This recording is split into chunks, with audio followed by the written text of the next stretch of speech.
have round one of the LCCC. We have Dan versus Lucas, but first off, before we even get to that, I am joined by a super special guest, the first person I ever casted with, Rude Rose. How's it going, brother? How are we doing today? Yeah. Oh, good, Meyer. Thanks for having me back, man. It's Okay. nice to feels like a little like round, homecoming or full circle that you and I get to cast this again together. Also, I loved you calling it the LCCC. Like it gets so confusing when you go the LCCC and like how many C's in there? LCCC. That's good. Very good. Oh yeah, no, my whole life is acronyms. I try to make it as easy as possible. So it's For sure. Yeah, so hopefully this stream goes a little bit better than our last one. For those that may have seen it, may have not, fireworks were going off, and it wasn't the good kind of fireworks. So, but we're gonna have a good time. Let's talk about what we have going on. And so I'm going to go ahead and bring up our players first, and we have Dan representing TFM. So shout out to Team Forbidden Mountain. We have Lucas. What do you know about these players? What do you got, Rudros? All right. Well, Dan, of course, member of the Forbidden Mountain, which is a pretty well-known Lorcana content creator group, and he's been on quite the high lately because he did a darn good job at Milwaukee, taking it all the way to, I believe it was it top. I think it was even top 4. I believe he defeated one of our other competitors, Aiden, on Team NA, to get to top 4, running his Amber Emerald Dogs deck. So he's got himself a Golden Mickey. As you'll see on screen here, he's got himself an Elsa playmat. He's just been living it up. He's been having a great time. Oh, he certainly has. And yes, it was a top 4 finish at Milwaukee. It was pretty memorable getting there. Not only did he have a really great top 16 matchup against his teammate Rob, where he had the cinematic under the sea flip on the last card, but also just he's had some memorable DLCs, not able to quite break getting there, and then had this awesome run back in Milwaukee to get top 4, which is wild. And of course, NACC qualified in season 2.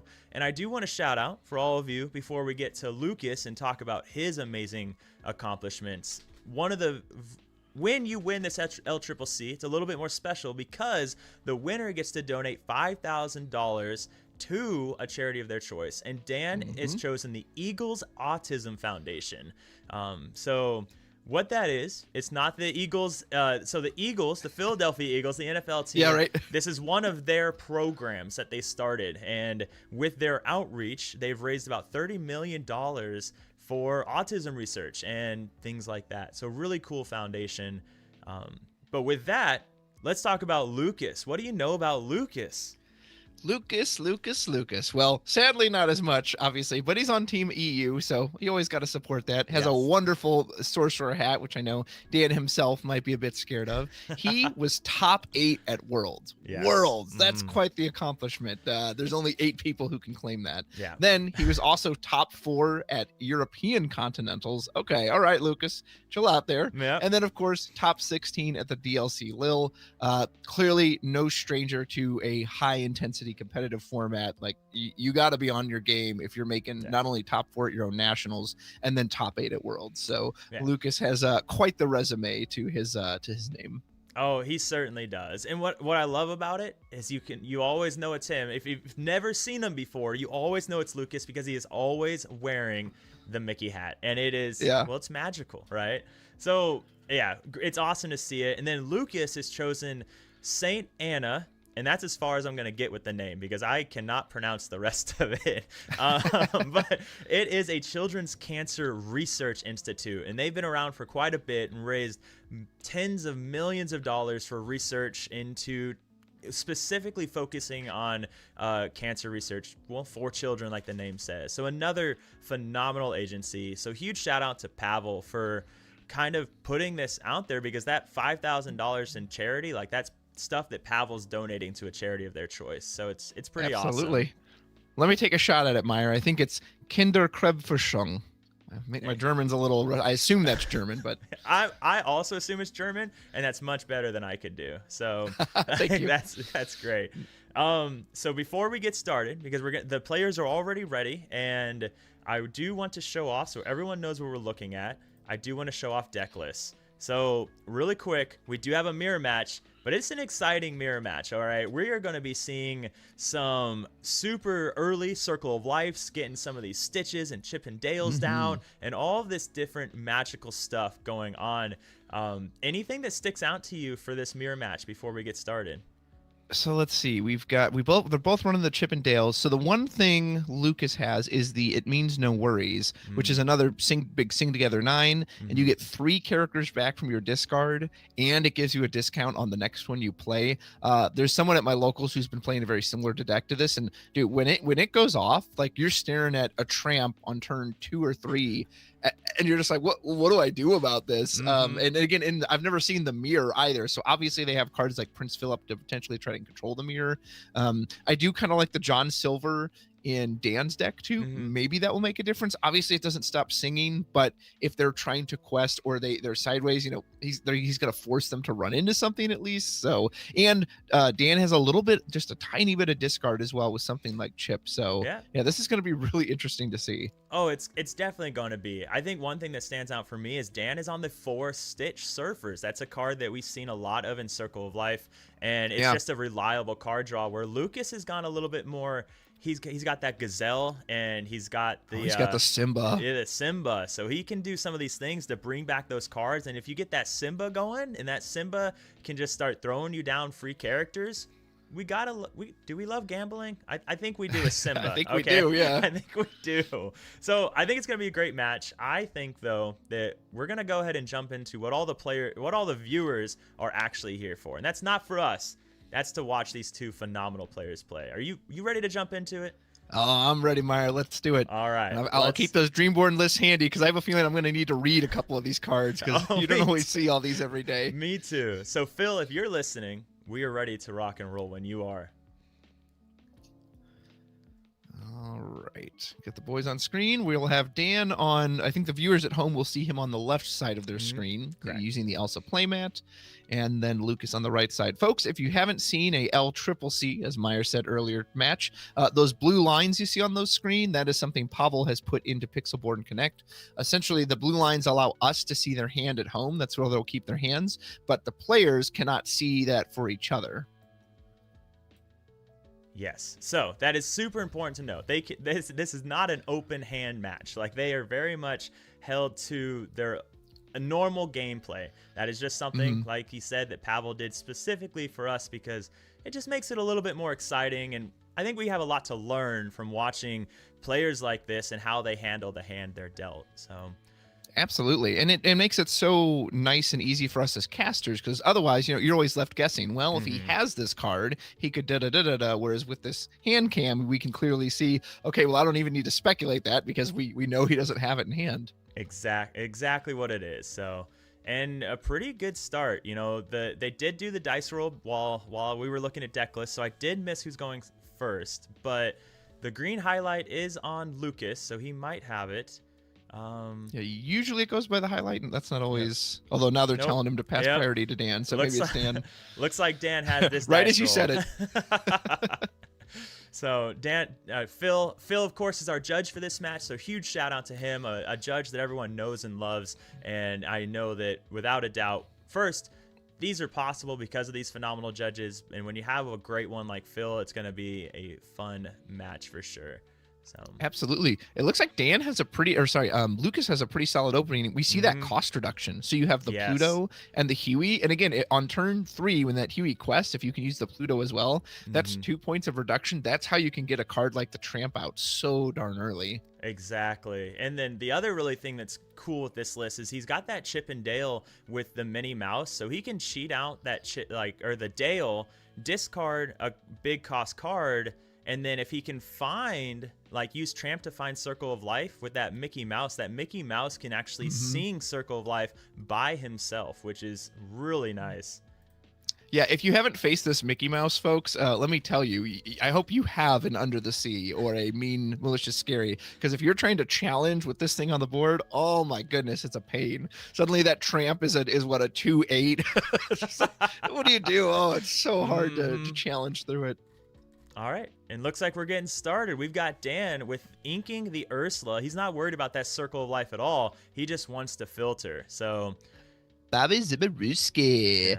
More cheese. So normally filtering, what I love about this card, Meyer, is that normally, just filtering is okay. It's nice for filtering, but here it's purposely loading up your discard zone for the Circle of Life. So it kind of has double duty here, which is so important. It is incredibly important. So, the players can't see it, but huge shout out to Phil. He's down here in the Pixelborn chat. He's making sure these players are playing incredibly honest. So shout out to him. So, but we do see Lukas inking the fill up, and then, man, look at that hand. He can go Pluto into the duck, he can go crazy and like whatever he wants to. It could be a very early Chippendale. It could be. I mean, we could see an early Simba. Like, I wouldn't argue about some boosts going on. Stan's going to ink his second Bobby. Probably going to go out with this Ursa. Oh, no, we're going to go with the Mowgli. We just want to see. Oh, and I think it's going to be a miss. It is a miss. The Mowgli. But we have all characters. Dan can now sit here shaking in his boots now that he's seen these lines coming. Right. He knows what's coming at this point. I'm curious to see if this Simba will do any work as well, because I think this was a card most people, when they saw during the preseason, were like, I don't know, 7 for a character, and then you boost, and then you can miss something. But maybe he'll pop off here. I would love to see him do some work in this matchup. Oh yeah, I mean, I gotta admit, I've been having quite a bit of fun with Simba. Not competitive fun, but just fun in general. He can do some wacky things when you build a deck for him. But I do gotta say, Dan's hand, he can get that Ursula down or that Shanty down and sing that Circle of Life for Stitch, and it can go pretty nasty, pretty quick. Yeah, Shanty, a nice Singer 5, big 5 willpower body, as well as this 2 lore, which is very good. As Lukas goes right into his cost reduction as we anticipated. And I have a feeling we're not going to see a lot of challenging in this matchup, right? It's probably just going to be a lot of singing songs, trying to control the board that way. I think you're right. I think you're right until we just get some massive characters down. And I mean, because how do you handle a 4/8 Stitch and what is it, a 6/6 Chippendale and a Mickey Mouse, like with +2? So you're going to need that fill-up combo, right? Like Under the Sea isn't going to handle that. Yep. Under the Sea will hit a lot, but it's not going to hit that. As it goes back to Lukas's turn, he now has his own Circle of Life. Dodges the Mowgli by 1 turn. Yes, and that is some very nice dodging ability there. So, oh boy. What's really interesting is look at the hand difference right now. We've got Lukas rocking 3 ink with 5 in hand still, and meanwhile he's got these massive boost or ramp characters down. So very interesting. He gets that Mickey Mouse down, which of course, for those of you that don't know, Mickey Mouse being a Singer 8, as long as you have 2 characters down that are amber, and then also giving all of your amber characters +2 willpower. Yeah. Which means without some kind of strength buff, they're completely safe from Dan's board. The most he has is 2 characters with 1 strength apiece. They can't even take the Pluto out with that Mickey there. I mean, how often? But I don't think Dan's trying to do that anyway. I think he's just going to turn sideways, sing together Circle of Life. I think that's what you have to do. It's a pretty crazy world, though, when your opponent plays a 0/2 Pluto and you can't answer it when you have 3 characters on the board. Right. Right. That's a great point, Meyer. That's a really good point. As we see that tramp come down, we will draw 3 cards on entry. We are going to have to discard 3. Probably, obviously going to get rid of the Stitch, going to get rid of the new Scrooge McDuck as well. As we have double Circle of Life. Oh, man, we could be in for a lot of Stitches. Oh, These cards stick around. Oh, my goodness. This is crazy now because... I mean, look at this board. He's on 3 ink, and he just put a 7, and it was a Stitch 8, or he's 7/2. He just put 14 ink worth of cards into play. What are we doing? Oh, this is reminding me of there was an ICL match. Shout out to Wonderland for the ICL. There was an ICL match the other night. I think they were on 2 ink with 34 ink worth of characters on the board. I mean, that's insane. It is. It's wild. That's absolutely insane. So legitimately, like, what does Lukas do about this now? He doesn't have anything in the discard because he doesn't have any of the filtering like Bobby. I mean, he can sing Circle of Life, but it has no target.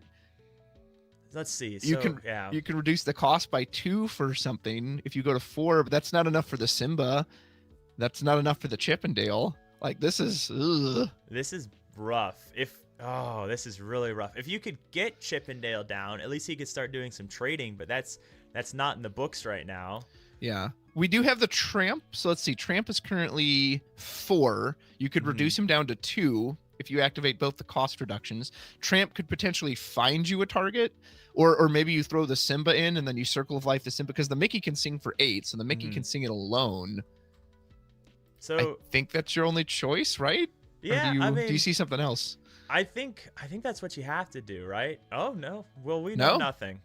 Yeah, he says, actually, this Clarabelle won't even trigger the draw, though. Interesting. Wonder, Maybe he's just trying to beef the board up? and so he can get something.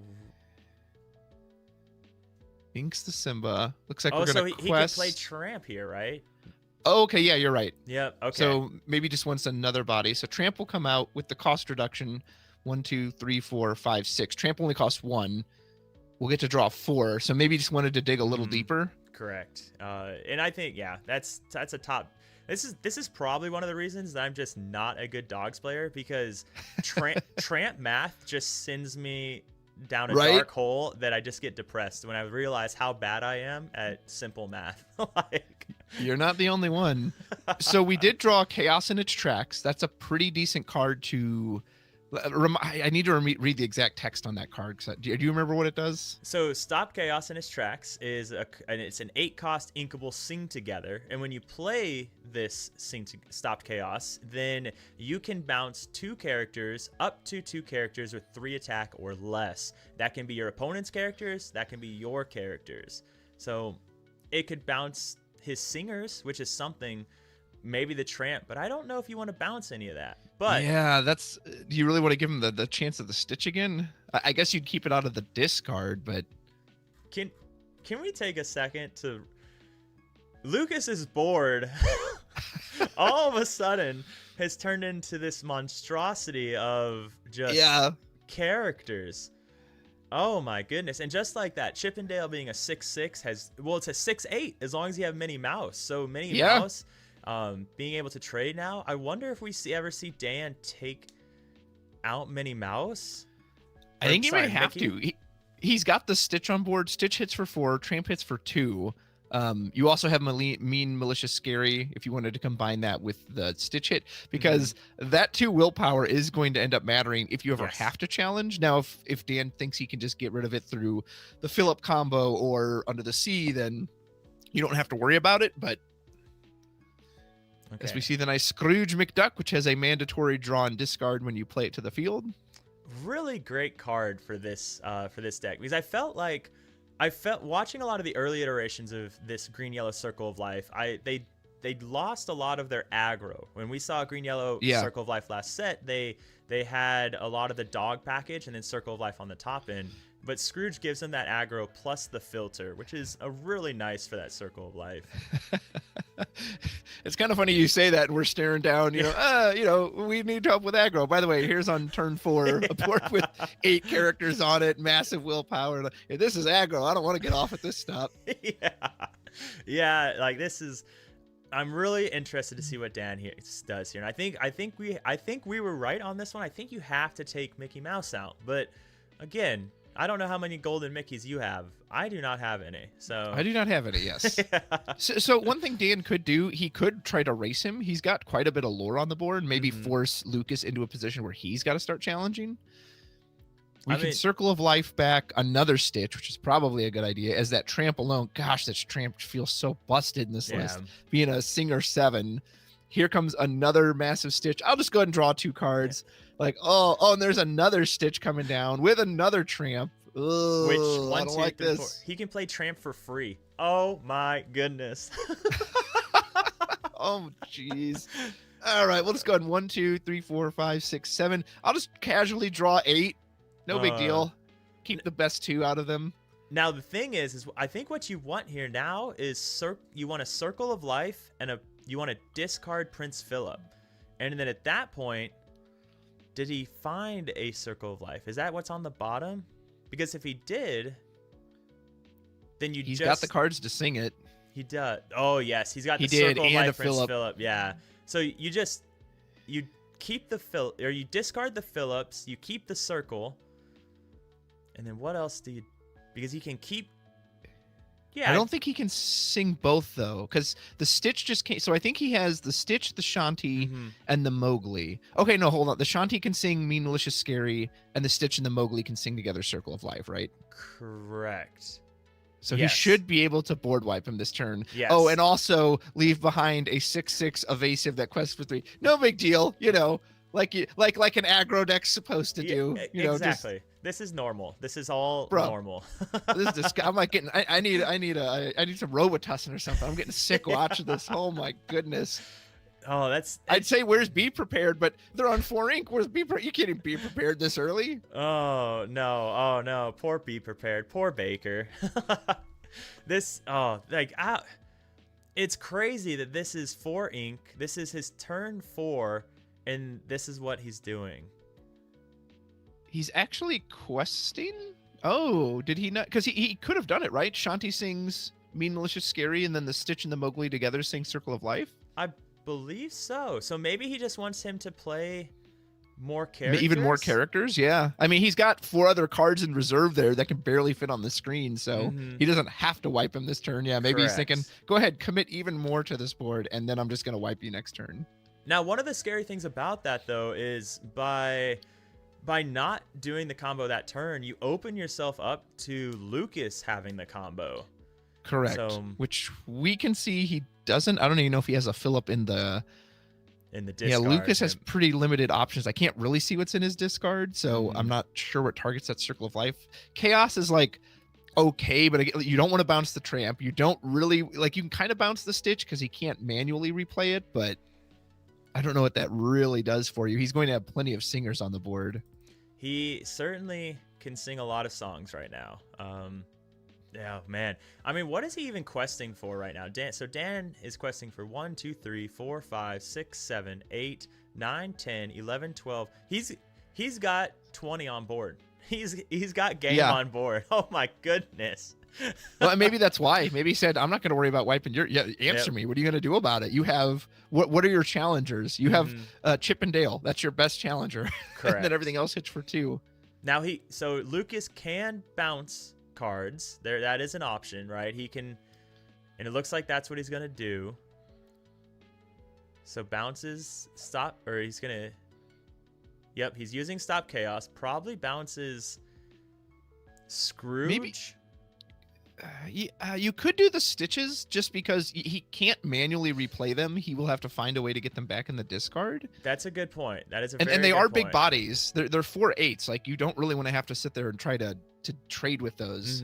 So maybe Stitch. It's a big 7 singer as well. We bounced our own Pluto. Oh. And Mowgli. Okay, well Mowgli will. Oh, because he's digging for the Prince Philip combo. He wanted more characters down with Stitch. Right? Because if he would have drawn Mean, Malicious, Scary, and Prince Philip, he could discard the Philip, keep the Malicious, Mean, and Scary, sing Circle of Life with Mickey. Yeah. And sing Malicious, Mean, and Scary with Clarabelle. So he he didn't get any of it though. He got some pretty cards that just aren't going to be helpful. Webby doesn't do much here. I almost wonder if he should have kept the Mowgli, but I guess he doesn't have the ink to replay it anyway. And the problem with the Mowgli is you don't get to choose, but you would cut off the Circle of Life. Of course, again, Dan still is lethal on board, right? He's going to win next turn, so he does win next turn. So, but the chip can still go into someone at least, so you can keep him off of it. But yeah, Lukas digging deep, and his deck not rewarding him for that one. It is not. And it looks like he did have a Prince Philip in discard. He just did not find the Malicious, Mean, and Scary. But what a top-notch play to realize that's your out. Like, that's your ultimate out, to look for it and say, if I find it, I win. If I don't, I probably... I'm host. Like, I was going to lose. I was going to lose anyways, right? So Right. That's top-notch. That is next level. Yeah, well, and it's interesting on Dan's side. That's why it's always fun watching other players play, especially when you have this bird's eye view. If it was me, I'm popping off that board wipe 100% of the time. But here, obviously, he said, no, I'm just going to make him chase me. So we have Circle of Life. Now, the way Mowgli works, Dan is the one who will get to choose what to discard. And you probably pick Malicious, Mean, and Scary, I would imagine. I think so. Just get another big character because your Prince Philip combo's gone now, right? So just get another big character and say, figure this other big character out now. So yeah. And Lukas still has the onus, like you said, he has to take some of these characters off the board. So he can take off Bobby, he can take off Mowgli. How big is the Chippendale? 6? If it's 6, it can take off Shanti, which I'm assuming will be its target. It could take out the Tramp too. Yeah, take off the big 7 singer. Mm-hmm. And also Shanti is an Quest for 05. Yeah. Mickey's gonna sing Circle of Life. What do we have? Gazelle's not 100 super appealing. Are you going on the Simba? We got the Clarabelle. Oh, to take out another big character. Okay, so he could take out Shanti here now? Wait, he shifted it? Can you do that? You can play it via a shift? I didn't know that. I thought it had to just come in normally. Can Interesting. Well, apparently, I don't see Phil saying anything. So, all right, I learned something today. So, actually shifts into the Clarabelle, which then has higher willpower, higher strength, so it can do that, and then is going to draw at the end of the turn. Yeah, wow. I didn't know you could do that. I just assumed you had to play the card outright. I did too. Okay, well there we go. So, all right, because the only thing Phil has to say is put 1 damage on Huey. Like that's okay. We've learned something today, Rudros. Excellent. Well, there you go. And so now Dan is left with what? 1, 2, 3, 4, 5, 6, 7, 8, 9, 10, 11. Or he just played the Ursula. So 10 on board. Could go all the way up to 16. Can obviously sing Circle of Life. I don't know. I think he still has the Philip in there, which would take out the Huey and the Chippendale. Correct. And give you a Quest for 3 evasive, which I've heard evasives alone are pretty good. Questing for 3, those are pretty good. Decent. Like, so all right, we got Ellie in the chat. If the shift cost is ink, then it can be free. So there we go. Another I believe Ellie is our main head judge for the entire event. Is that correct? I believe so. I believe so. So we actually loaded up some characters with damage, and Lukas, he knows what's coming. Yep. Circle of Life. Here comes Prince Philip. Knock him out of the game. And you still have these big stitches on board to go for another 4 lore. It's going to put Dan halfway to his victory condition at 10. Unless he was using the stitches to sing. If he did, he just exerted them late. Nope. Okay. Oh, no, he did 10. quest. There we go. Okay. We've got the updated lore. All right. And judging by in which case, I don't know how Lukas could come out of this one. Oh, man. And it's so wild because we were looking at plays the Bobby, last ditch effort. You might as well filter something. He needed that earlier to do the shit. Yeah. Well, I don't even know if he did, but it's just so funny because we looked at Lukas's hand and we said, holy crap, like look at the possibilities he has. Yeah. And next thing you know, Dan has the board that he got, and just wild.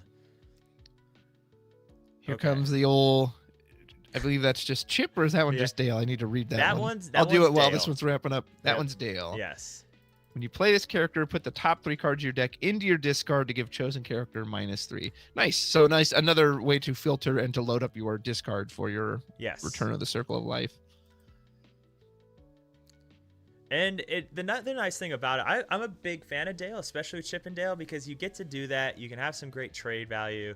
We see Dan's gonna quest to 1, 2, 3, 4, 5, 6, 7, 8, 9, 10. So that's 20. Yeah. Whew. Oh man. Oh, this deck is so gross when it goes off. Oh man. Yes. That tramp, when that tramp came out and people figured out what it would do for Chernobog, it's like, oh yeah, that's kind of cute, that's a fun little thing. And now seeing what it can do with this Circle of Life, it's like, ugh, blah. Yeah, it's wild. I saw someone tweet X. I think we still say tweet, right? The other day that people don't realize that Tramp's the best card in Lorcana right now, and it's absurd. It does do some pretty wild things, as we just saw. So I think there's still it's an underexplored card, and that people could still find some things and do some nasty combos with. So yeah. Well, and I remember when I first read it, I'm an Amethyst player, so like I want card draw. I want to make my hand nice and big. And so when I was like, wait a minute, drawing 5, why would I want to do that if I then have to throw 5 away? That doesn't give me hand advantage. But what it does do is it lets you get the best card you need out of those 5 and throw away all the chaff, or in this case, load up your discard for your Circle of Life. 100%. And I still look at Tramp and I'm like, man, I just don't see how this card is just so great. And then I see things like that, and it's like, oh, exactly. You just have to be a better player than I am. That's all, you know. So yeah, that was and so legitimately, what do you do about that? Like, if you're sitting across the table and your opponent gets that kind of opening, what do you do? Even if Be Prepared existed, you're nowhere close to the ink to get it. Sisu's not around. Even if you're a ramp deck, can you ramp to a fill-up combo in time to stop that, or are they already, off to the races by that point? I mean, if you are green blue, for example, you of course, it's at that point you're fighting the Prince Philip battle, right? Because you could get your Prince Philip going combo off, especially if you're running something like Ed's list that was casted yesterday by JDZ and Create. He's running the 3-drop Baby Philip, so you could try and beat them, right? The other thing is, if you have a way to take out their singers, then they're gonna have a really rough time. Well, I got to play this at locals, and I had Spooky Sight, and Spooky Sight is great for cleaning up all the little guys, but it doesn't touch the Tramp. It doesn't touch the Stitch if they get it out. So it's almost like you just got to hope and a prayer, like, I just got to get to it before they can get all that established, because then you're in trouble. And you can, right? Because you can go 2, 4, 6, and then on turn 3 you sing Spooky Sight or play Spooky Sight. But the problem with that is that you just gave them 3 more ink. You did. It really is a downside. So legitimately, I did that to him, and he's like, "Oh, I'll just play Tramp for 7 next turn." I was like, "Oh, goody! Like, excellent! I just gave him the ink to do it." I don't know if this card's this isn't the promise I told it was. So it's definitely not the board wipe that people were hoping for. But no, I know. You're looking at like, this isn't scary at all. There's nothing spooky about this. I just helped them. Yeah, you know what though? At least it got a pretty enchanted, right? So right, absolutely. Well, it was one of those situations too, where it's like, well, what else do you do though?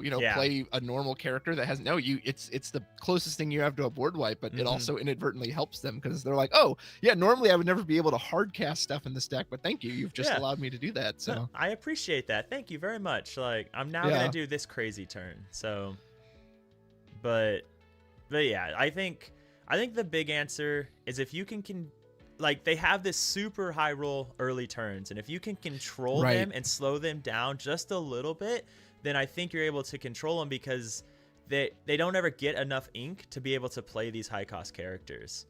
Yes. Something that could be key for Lukas here, even though I don't think he has it in hand unless it's there on the left. Or maybe he does have the Mowgli. An early Mowgli, if you can catch them at the right time where they only have one like strong card in hand, you can force them to discard it. Which currently I believe Dan does. It's just the malicious, mean, and scary. Now that could be like, and that's another great way in the mirror. I think Mowgli is probably going to be a big one to look for, because if you take their Circle of Life, at that point, what are they going to do? Their only option is to get a Tramp down and hopefully find another, or just play enough Tramps that they can quest out. Yeah. Baba Zimaruski starts it off for Dan, but unfortunately for Lukas, he missed his 1-drop. Ugh, that does not feel good. We do have the Huey to follow up on turn 2, as we're going to actually give up a Circle of Life with no way to filter it into the discard currently. And we'll put Huey out, and we maybe could be looking at a Mickey on turn 3. I'm thinking Mickey on turn 3, because then he can play the Dale to discard his Simba. And then Circle of Life it. So, but he just inked the Circle of Life. Oh, you're right. How? Yeah, I don't know about that. I wonder why he decided to ink that and not Webby. Yeah, that's a good question. Maybe he's planning to challenge, and so maybe he wants the Webby bump, but Ursa's going to come take a look. Or maybe this was it too, just anticipating, you know what? The Ursa's going to come in. Maybe the Mowgli's going to come in. I've got to protect it, so it might as well go into the inkwell. So those players, man, Lukas is smart, sniffing that out. He is, and that smells like Ursula coming. Everyone's favorite 2-drop, right? And what is really interesting about this is not open deck list. So Lukas saw that he had the Ursula from game 1 when he inked it, so he knew that there's a strong possibility that Mowgli or Ursula is what Dan is going to be looking for. for the same reason you said earlier. Like I want to find those cards to be able to make them lose their circle of life. Huey goes on a quest. We'll get 1 lore and reduce the cost of the next character by 1, meaning we can bring the Mickey out. And which means this Huey is now a 2/5. Pretty good stats for a 2 cost. Mm-hmm. It is pretty good stats. So now at this point though, it's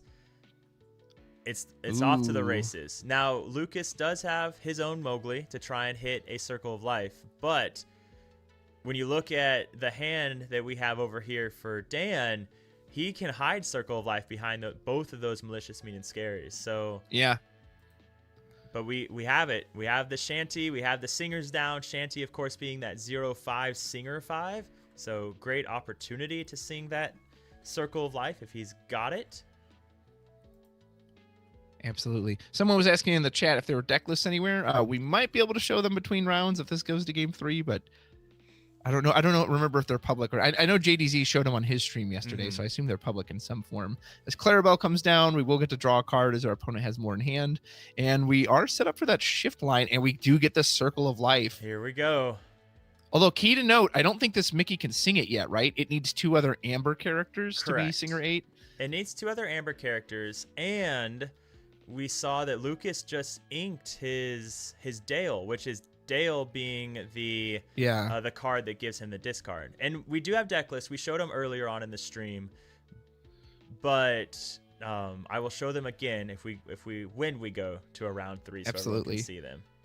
We do get the Mowgli down now, so the Mickey is online. Obviously, nothing to sing for Circle of Life currently. Dan loses one of his malicious, mean, and scaries, but he does get a second one. Now, he doesn't have any cost reduction, so he can play the Tramp this turn, but he will have to pay a full 4 for it, which will probably limit his singing options after that. Or no, he actually could sing an 8-cost song still, right? With the Shanty. Correct. Yeah, and the Ursula and the Bobby. That Shanty, man, really good for singing. Yes, it is. That is a wonderful card and hard to deal with. Not being able to, if you're playing a steel deck, they can't Thunderbolt you. Strength is going to be really hard to get off against 5 health, versus Aurora being the other Singer 5 right now. So. Absolutely. As we send all our high cost to the discard for the Tramp, just waiting to be revived with that wonderful circle of life. We know it moves us all. I'm glad you mentioned Thunderbolt too, because as much as I like that card, the amount of times I've played at Mire and I've thought, man, I wish this was Zeus. I needed to hit for 5. I needed to hit for 5. And this Shanty's a perfect example of why. It is. It really is. I remember our opening weekend, we had a case event, and that's all I kept hearing is you can really tell the difference between 4 and 5 damage. Yes. Absolutely. As we see Dan pass, no questing, doesn't want to lose his Singers. Oh, here we go. Because now Lukas has the discard package going with Circle of Life. Heck yeah. I almost feel like you have to go in on the Simba, or maybe I just want to see him go in on the Simba because I want to see if the Simba can do anything. Clarabelle actually won't even draw you any cards right now because your hand is too full. Well, actually, so Clarabelle will draw you because you discard the Simba with Dale. You sing the Circle of Life to play Clarabelle. So you could draw 2, or you could gamble on Simba. I personally want to see the gambling. Now, the better play is probably the Clarabelle. Well, hold on. Can he discard the Simba? Because isn't it from the top of the deck? Is Dale from the top of the deck? Well, I think it's the top 3 from the top. We're about to find out. I don't think you actually pull one from your hand. Oh, that's right. I think it's you mill 3. That is true. Oh, Circle of Life. And a Tramp. Ooh, some decent cards there. I mean, you can revive the Tramp. I don't know how good that is. That's worth a Circle of Life burn. I mean, so the nice thing about that is if you do revive the Tramp, then you can at least dig for another Circle of Life or another, well, a lot of things, right? Another discard option to get more cards into your discard, another Circle of Life. Like that Circle of Life right there. We've got a Chaos and Itch Tracks. Ooh, and Bobby's letting you filter one of those cards out. So that's not bad. That is not bad at all. You could still ink this turn. You can also play Bobby for free with the Huey. Let's see. Can you sing again? You have 1, 2, 3, 4, 5, 6, 7. You can sing up to a 7 because the Tramp and the Dale just came out this turn. Now the interesting thing, so the nice thing is you don't keep Bobby because you're already filtering with the Tramp. So Yeah. he's holding on to that Mowgli, it looks like, as a way to answer his opponent's Circle of Life or Prince Philip combo. So really, really interested to see what he ends up throwing back. I mean, you always keep Circle of Life, right? I mean, that's the whole point of the deck. I feel like you have to, right? Yeah, that's what the deck does. There's an argument to keep Mowgli. You could even play Mowgli this turn if you ink one and then you use your Huey to reduce the cost. Correct. You could get the Mowgli out. And I think he can keep 2 cards, right? Or can he keep 3? I think he can keep 2. I think it's 2. So, and I think that's the route you go. The other option is, keeps Mowgli and Bobbly, gets rid of Circle of Life and Chaos. Wow. So that's his 3rd Circle of Life, right? Because we saw him ink one earlier. Correct. And I wonder if he's just that afraid of Dan holding on to a card. Which it will pay off for him. So this does. Mowgli will hit the Malicious, Mean, and Scary. Mm-hmm. And really, with just the Scrooge, Dan doesn't have a great turn next turn. I mean, the Scrooge is going to help him dig a little, but then he'll have to throw something out. So correct. And he's going to have to see a really good top deck also, because how do you trade it? You can't trade into Lucas's board because of that Mickey Mouse, as well as your characters just don't challenge for a lot. So Tramp is helpful. Yes, for a good top deck, that's a pretty decent one. That is a pretty decent one. Actually going to go in, no. So you can play the Tramp for 3 currently. Goes in on the tree. Yeah, Tramp is essentially just better filtering for Scrooge. You'll get to draw 4. And if you get one of those precious songs here. And did he? Oh, he did. He did. He got the Circle of Life. But very key, both Malicious, Mean, and Scary were thrown out. So even though that Philip is just waiting there at the bottom of the discard, getting ready to ride out on his horse, there will be no damage combo to accompany him. Now, the question remains is, do you still take Prince Philip because he's your best way to trade? It could be, or the Stitch. I mean, the Stitch is just 2 more cards. It still hits pretty hard, but yeah, you're right. There could be an argument for the Philip. And as a matter of fact, if you, let's see, you could even put 1 damage on like the Mickey, the Clarabelle, the Huey. Mm-hmm. Well, no, then you wouldn't have enough left to sing this turn. So you could sing with Tramp plus Shanty, so you can deal 2 damage to 1 damage to Mickey and 1 damage to Huey, and then Prince Philip. Yeah, you'll need at least 2 singers. Yes. You could have all 3 of the little ones sing. Tramp could just put 1 damage on the Mickey. So it looks like we're just going to sing first, actually. All right. Circle Life, we're probably going in on Stitch then, if this is the case, yeah. Not worried about the Philip. Say, let me just get 2 more cards in hand. Maybe I'll get into another Circle of Life I can immediately use, which I don't think he did. It's a Bobby, and I can't tell what that second card is. Is it another Stitch? A Shanty. Oh, no. Shanty is not helping you trade. I think we did draw Be Our Guest. It was a little tough to see. Moved it so quickly. He did. So fast. And we're going to quest for 3. Get it on the board. 1, 2, 3, 4, 5, 6, 7, 8. 8 showing on Lucas's side, but Lucas has nothing in hand, so this is going to be a big top deck. Well, Prince Philip, but no way to get him on the board, right? Yeah, the Huey reduction I don't think is going to be enough. Not anywhere close. Ooh, that's a pretty dead card there for Lucas. It is. Maybe he's wishing he had that Circle of Life now. Yeah, because at this point you don't quest with Mickey Mouse, right? Because all your characters get that +2 lore, which also includes Tramp. The champions do work on dual colored cards. So Tramp is a 2/8, which is important because what does Dan even trade into that? 2 Tramps plus a Stitch? Plus a Stitch, yeah. He'd have to run all of those in. The Stitch can still solo the Mowgli. Mm-hmm. Both the Mowglis, but that's it. He can't even take out the Huey. Which is pretty wild. Or the wild. Dale, or the Chip. Now, one thing that does stand out here is that Lucas has a lot of 1 questers on the board, besides that 1 Tramp. So it might just be enough that Dan can just slowly trade him out. And, he's just going all in.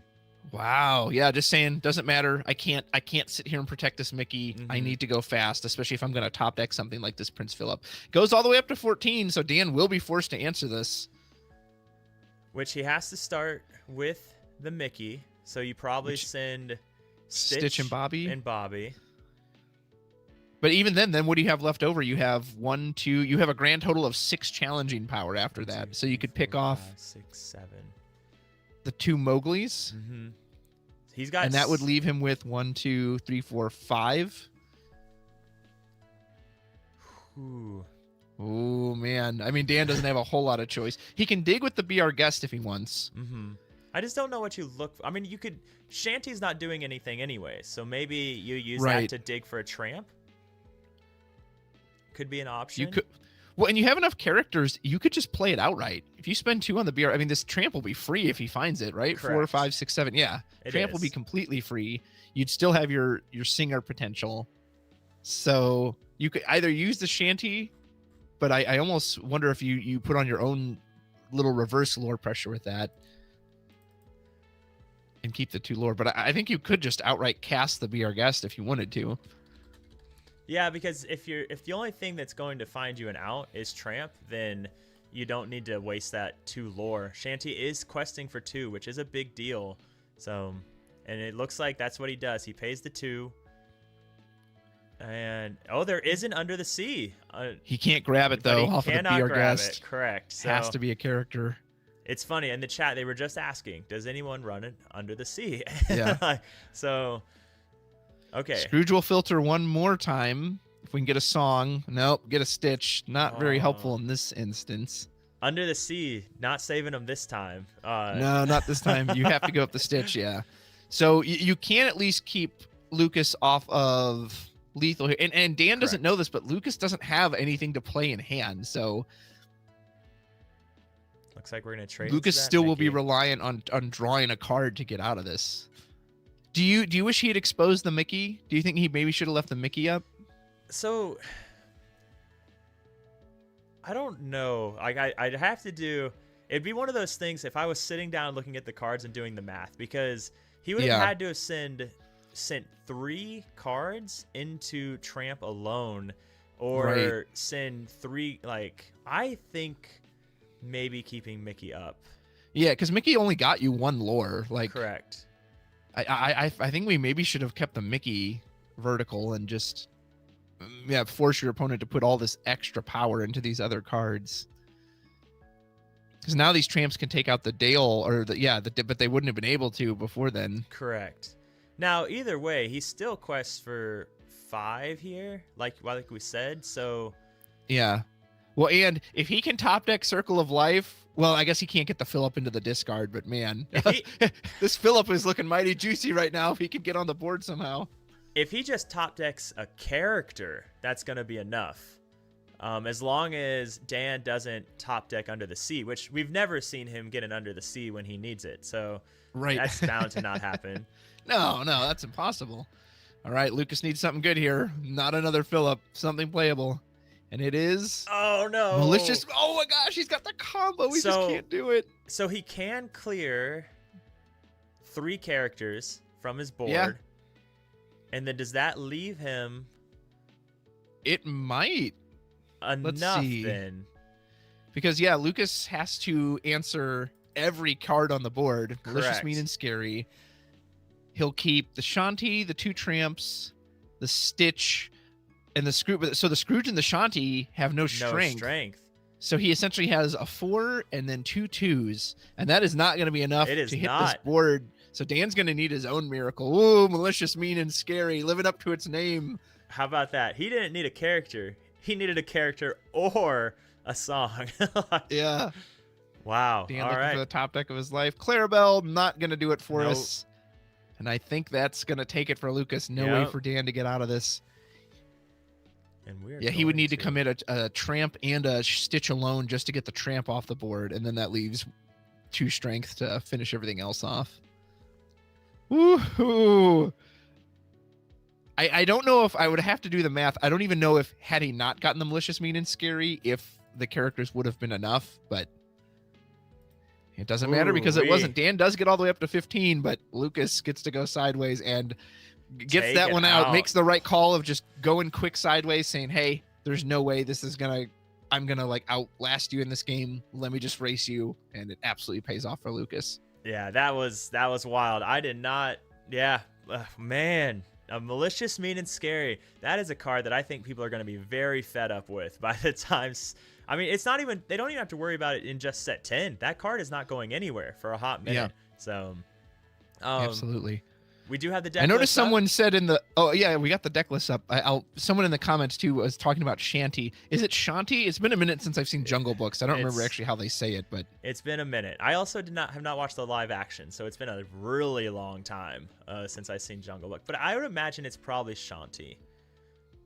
But I don't know. it probably is Shanty. Yeah. Someone will let I'm me saying know. it like it's a sea shanty, but yeah, Yeah. it could be Shanty as well. Here we have the deck list on stream. As you see, relatively similar. Actually, no Under the Sea on Lucas's side, so this is a Dan exclusive card in this matchup. The one Be Our Guest we saw. Haven't got to see the Simba do anything yet. I wonder if that card's just a bit of a trap, because even if you get it on field for free, you still have to pay the boost to accompany Yes. it. So we haven't gotten to see, I think this is one of those matchups where you're not going to get to see a lot of the cards really do what they want to do. Things like Yeah. Gazelle giving you back that circle of life, putting it on top of your deck, of course, and even just almost because the games just don't last long enough for that to happen. Yeah. So, which is crazy when you're playing so many high cost characters and you're pretty much an aggro deck. So, but I took the deck list off. Sorry guys, but we will have the deck list out. And for Kip of Mud, don't worry, it will be live on YouTube today. You can check it out on my channel, so you can watch all of the fun-filled, huge amounts of ink on turn 2 shenanigans. So absolutely, yeah. If you like seeing the board just get spammed with characters, this is the game for you. it is definitely the As game. we see. Oh, I hope Lukas hasn't mulliganed yet. I just went back to the game. Like, he has too many high costs in hand currently. That's a pretty wretched starting hand. Yeah, this would be a pretty bad match 3, but we're round 3. But we're in luck. They have not altered yet. So Dan's got a good start though. Bobby, does. Tramp, and you've got the Circle of Life already. If you wanted to hold on to it. So what do you think? Now that we've seen 2 games, what do you think it is that you really want to be looking for at this point? I think Dan's curve has been very consistent for both games. So he's got the Bobby on 1, whatever his 2 cost is, Ursula, Yzma, and then that Shanti on 3. Whereas Lukas, he missed his 1 drop last game, and he's got the Webby. Oh, but Still no, not a great 2 alter drop. for Lukas. And there's no 2 drop. There's no 3 drop either. Uh-oh, that's not good. And Dan's got his curve out. Oh, Oof. no, this is rough. You might as well have kept that previous hand with the uninkable gazelles. Oh, no. Right? Yeah, no kidding. Oh, no. This is Now Lukas not is going how we wanna second, see so it. he will get to draw. So maybe Yes. his deck will forgive him a little and let him draw into something decent, because this is looking very rough as a start.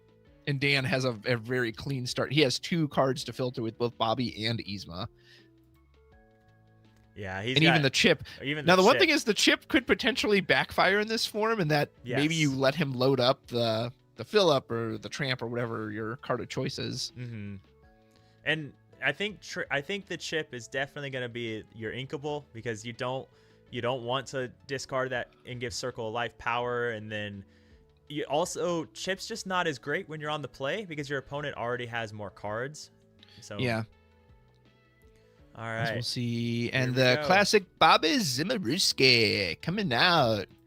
Whoa, we drew Under the Sea, man. We're going to load up this Clarabelle. So load up the Clarabelle, which is Circle of Life value, but also opting to keep the Under the Sea, which is fine when you have 2 Yzmas in hand, and can also continue to get rid of the Under the Sea if you really need to. Lukas did get the Webby, so it won't be able to trigger its effect on the second turn, but it will be able to do it on the third turn. And it gives you at least something to do instead of inking and passing for the next 2 turns.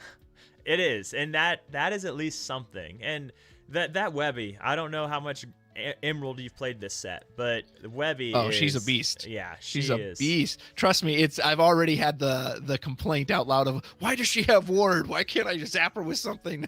I'm so tired of Prince John. Yeah, right, exactly. Oh, I've got this Thunderbolt. Oh, right, I can't target her. Whoops. As Yzma will do a little more digging as this Stitch. We've got 2 7 costs already loaded up in the discard for Dan. So looking good. You've got Circle of Life value at this point, and we've got.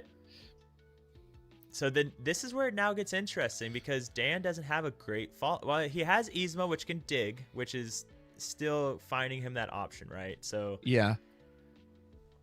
I think you shift quest Webby here. Even if he challenges with both characters, he won't banish her. Both those characters would be gone. It gets you 2 lore, and now you're telling Dan, I mean, what are you going to do? Not ink next turn? Exactly. And not give me? I don't think so. Now, Webby off the top, absolutely saving this for Lucas. I mean, that is always an option, right? These decks don't need a lot of ink. Yeah, he doesn't have to. So that is an option, because if you do ink, that means that effectively Lucas doesn't have to worry about inking much anymore because Webby can get him to 3, and then again these decks don't need much. So the Ursula comes into play, so man, that's a nice you get rid of. I almost wonder if you get rid of Under the Sea. Like, you hate to do it because it's a good board wipe, but you don't have the singing power right now to take care of it. So Webby will get this free and ramp for 2, us, which is this is why, like, Webby getting the free ramp, but the number of games that I've played with Webby and gotten 10, 12 lore off of it's huge. Of Webby, it is. It's just masterful. So, and like, we can contest it now with the 2 Yzmas, but you're losing both your Yzmas to do that. We've got Judge Wonderland in here. We still need a discard off of Yzma. So Phil, did we not discard for Yzma? Phil's on it though. Phil's listening to us. He's got us. Oh, yep, he's on it. So we're probably gonna have a pause in gameplay for a second, but we do see the Stitch was the first. Yep.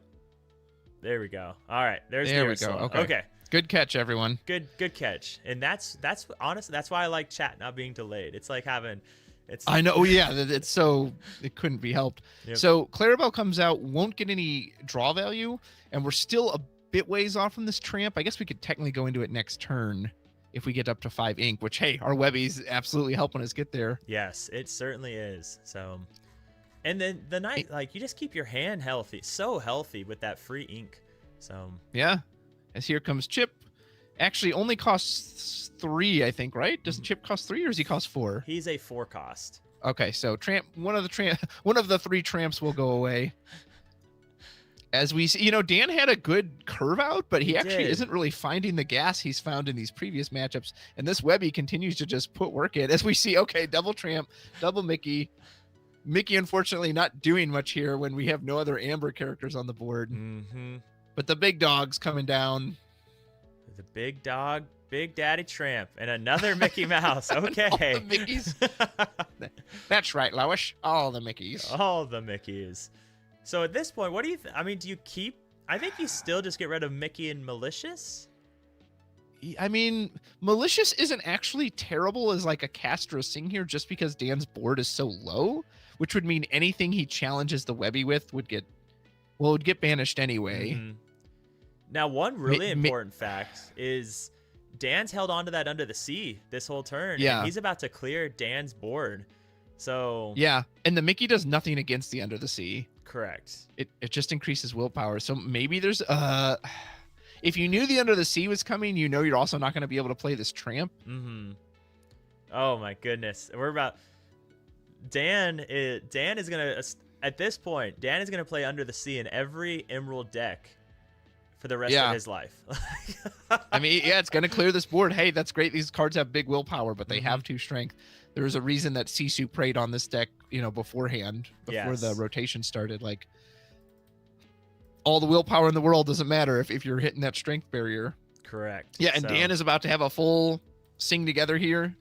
And that is going to really punish Lucas, because what does he do? He can't play the tramp. The Malicious just by itself doesn't do anything. He'll get up to 7, but and then it's Under the Sea about to pop off. And then you drop the Mowgli and the Scrooge. And the Scrooge. Same turn. Oh my goodness gracious. Dan's about to win with a bunch of one questers and thinking he's got the worst hand in the world. Meanwhile, Lukas, not the best start either, and going to be really punished for it. Yeah. Oh, yeah. no. Poor Lukas is just like, if only I had one character that had more than 3 strength. As here comes Under the Sea. And that entire board, whoop, right to the bottom. Oof. Oh, goodness gracious. I mean, oh, that hurts because... Yeah. That really hurts. Oh. And we're going to snipe the Scary with the Mowgli. Oh, and then Bobby's gonna go question. You're right. Who needs Circle of Life in the big cards, Meyer? Why do that when you can just have a bunch of weenies go get you the game? When you can just question what this is giving me green yellow discard vibes. Right? That, like when they would just quest out after turn 20 with a bunch of one questers. Yeah. Like, oh my goodness. And Clarabelle is not getting you any card draw, not helping you get to tramp really. You have to play it because you have no other option. Yeah, but you have to trade, right? So yeah. Oh, you hate to see it. Oh man. And this Scrooge too. Like if you're forced to challenge now, the Scrooge just keeps coming back to hand and says, "You'll never get rid of me." Mm-hmm. Exactly. And I can just filter for maybe my own tramp, right? Or a Circle of Life. So, oh, you hate to see a game 3 like this where both players just not the hands they want to see, but able to get there. Ooh, Be Our Guest? Yeah. Oh, it was a Be Our Guest drawn. Okay. The idea that Mowgli knows the song Be Our Guest is amusing to me. And we got our tramp. Although not as good when you don't have any hand, as you'll just essentially be forced to discard everything you draw. But still, it's a big body. It's a big body that says, what's your opponent going to do about it? Mm-hmm. Exactly. And we know Lukas doesn't have his own Under the Sea, and he wouldn't have the singers to use it anyway. Yeah, I thought that Webby was going to save Lukas there for a minute, but that Under the Sea from Dan really showing its power. Correct, yeah. And so I wonder if Dan at this point, he's going to hold on to Tramp just so he can cycle for a Circle of Life and get to keep it. I think there's an argument you do, right? Yeah, it doesn't do you much good if you have to throw everything in your hand out. That's the power of the card, is Correct. You keep that 1 or 2 key cards that you know are necessary. Mm-hmm. But just says, I'm going to send everything sideways. The most damage you can do here is hit the Scrooge, which just comes back to my hand, which then gives me my tramp. So... Oh, man. Oh, man. Oh, man. Do you need more filtering? Yeah. Because so you could at least play Tramp, but that's just getting you a 2/6 because you can ink Bobby to then play Tramp at the discount, but that doesn't help you at all. No, so, you're in the same position Dan was, right? You whatever you draw, you have to immediately throw it out. Mm-hmm. Oh, crazy. I'll be honest, Meyer, like I can't even conceive of how Lukas can get out of this unless Dan falls asleep and doesn't quest or do anything for the next 3 turns. Like, we have not seen someone fall asleep on an LCCC before, so there's a first for everything. That is true.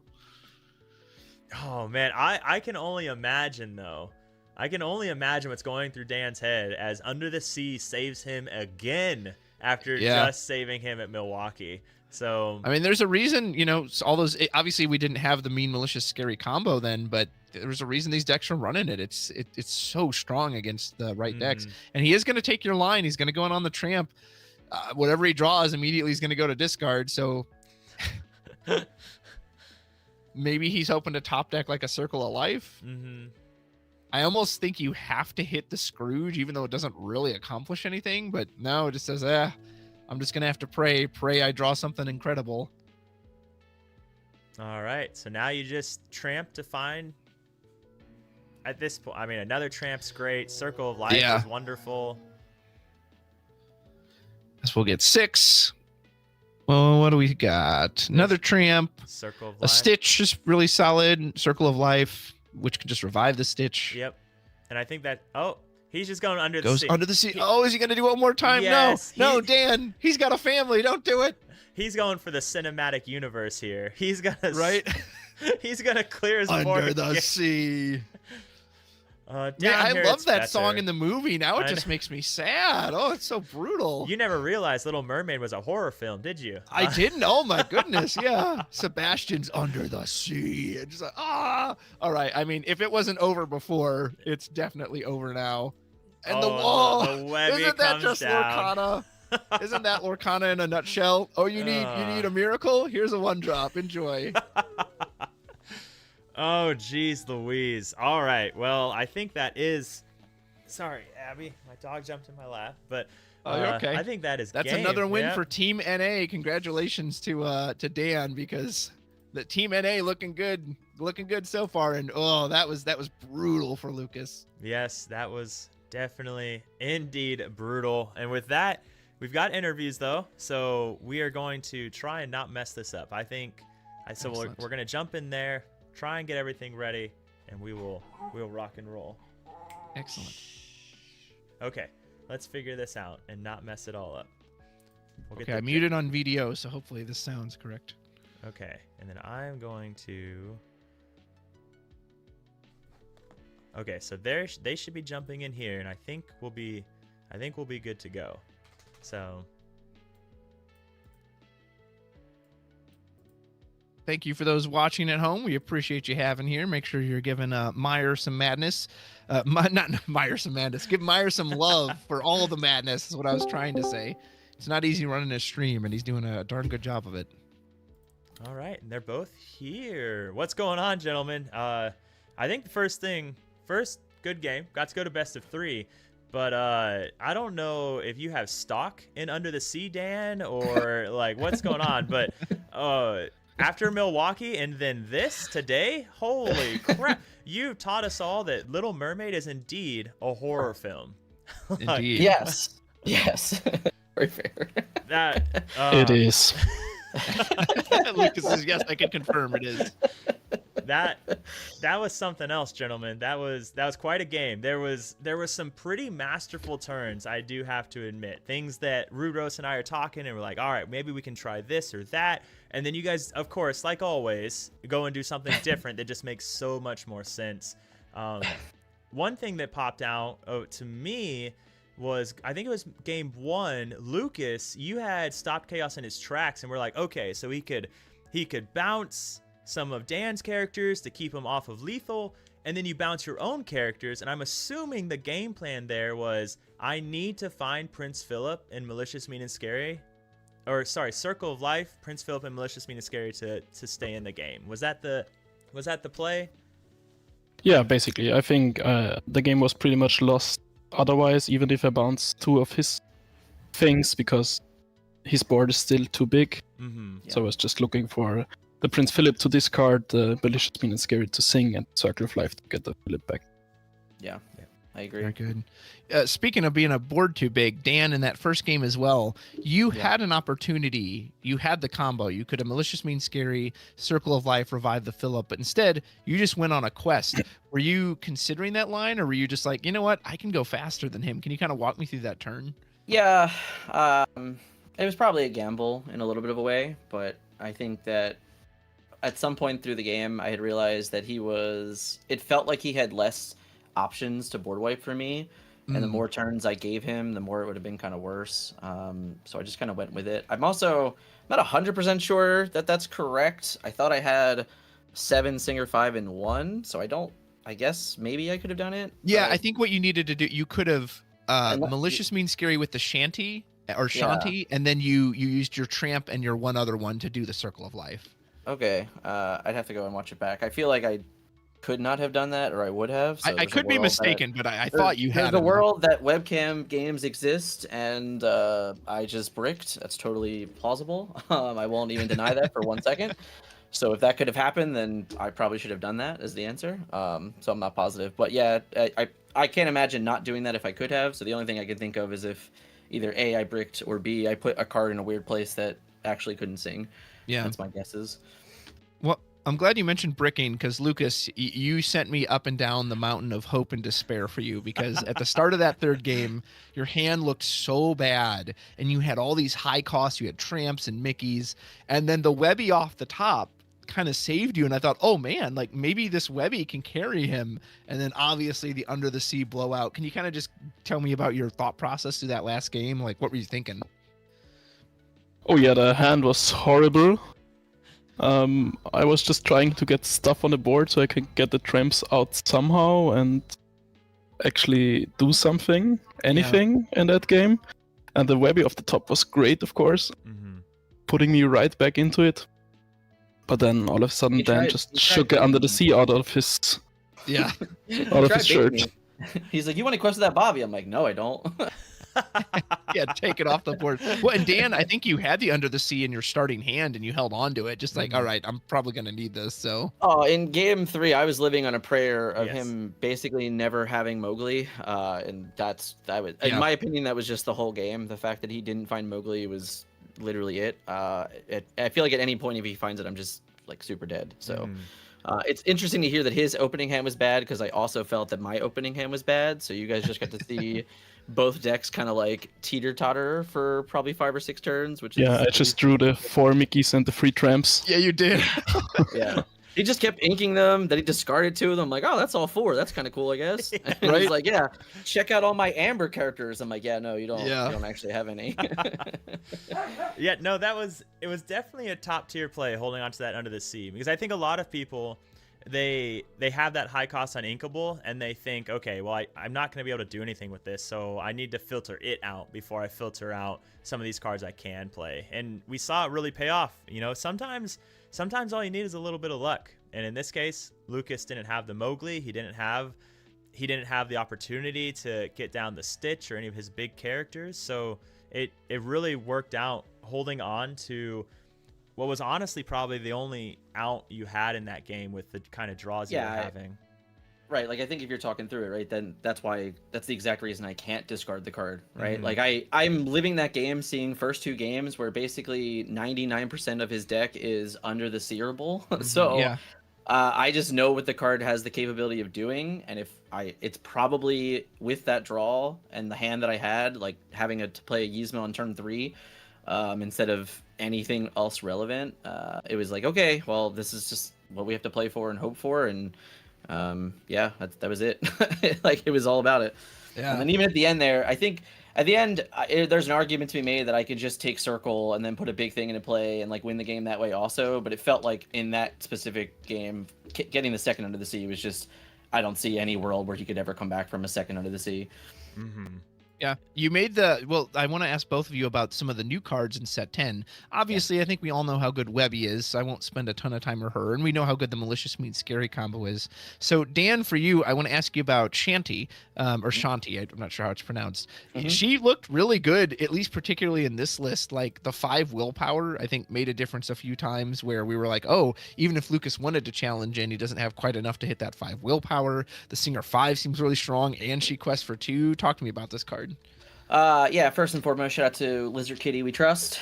This is a Shanti card. This is a deck that we've been working on this deck since Fabled, and our Fabled list looked very similar to what Lukas was playing with the Plutos and the Hueys and stuff like that. But now with this addition of Shanti and specifically the addition of Zeus Thunderbolt to the format, the fact that she has 5 willpower makes her that much more powerful than the legendary Aurora from set 7 or 8. I can't remember.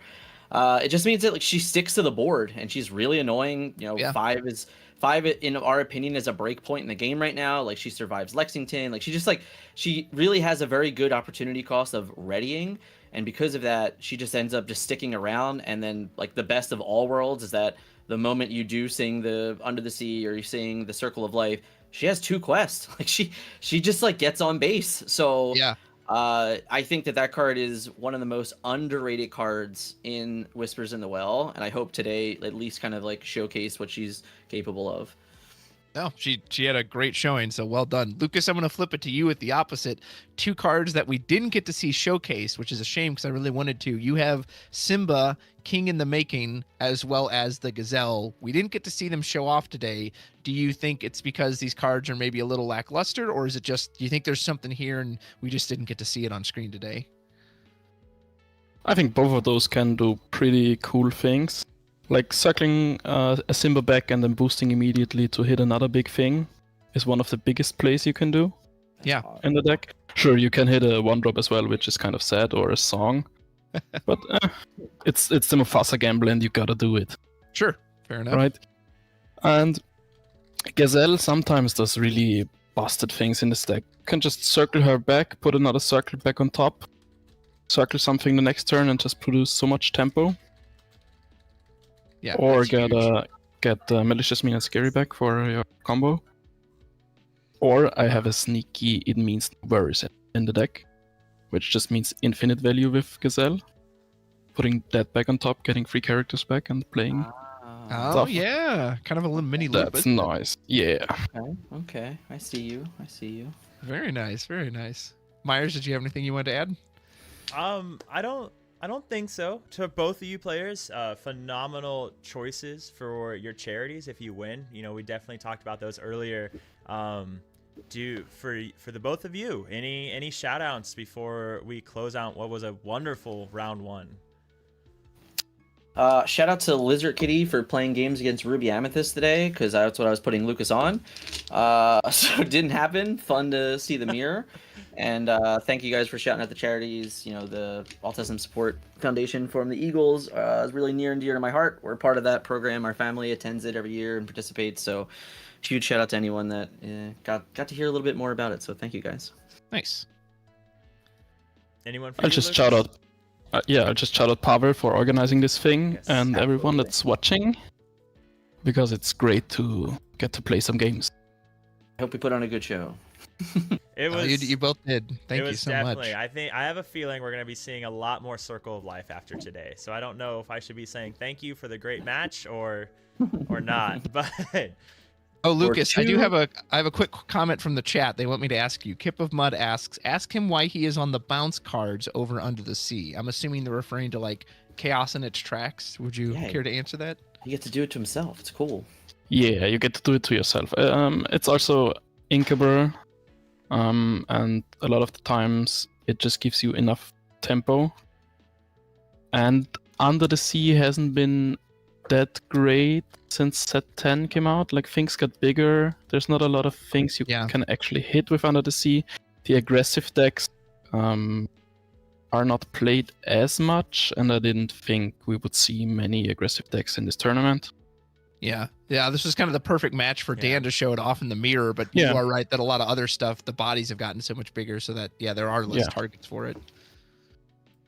Yeah. So yeah, there's reasons to go for both of those, but I also with the Gazelles and the Hueys, uninkables are already pretty Yeah, he tight. has like Just his shoving more in. Yeah, you have to have like maybe even double the amount of uninkables. I think I only have 6, maybe 7 uninkables. I don't even know if it's that high. So that's why it's a lot easier for me to play it. But he has Pluto, Huey, the Gazelle. Like it just adds Yeah. up. Excellent. Thank you for answering that. No worries. all right, gentlemen. I think that's all the questions we have. Again, thank you. Good luck on round 2, both of you. So, Absolutely. And a Yes. special congratulations again to you, Dan, bringing another one home for Team NA. We appreciate that. You guys, it was really a pleasure to meet you, Lucas. Really fun, and hope everyone enjoyed the stream. Yeah, likewise. thank you very much, gentlemen. You right. have a great day. See you, See boys. ya. See ya.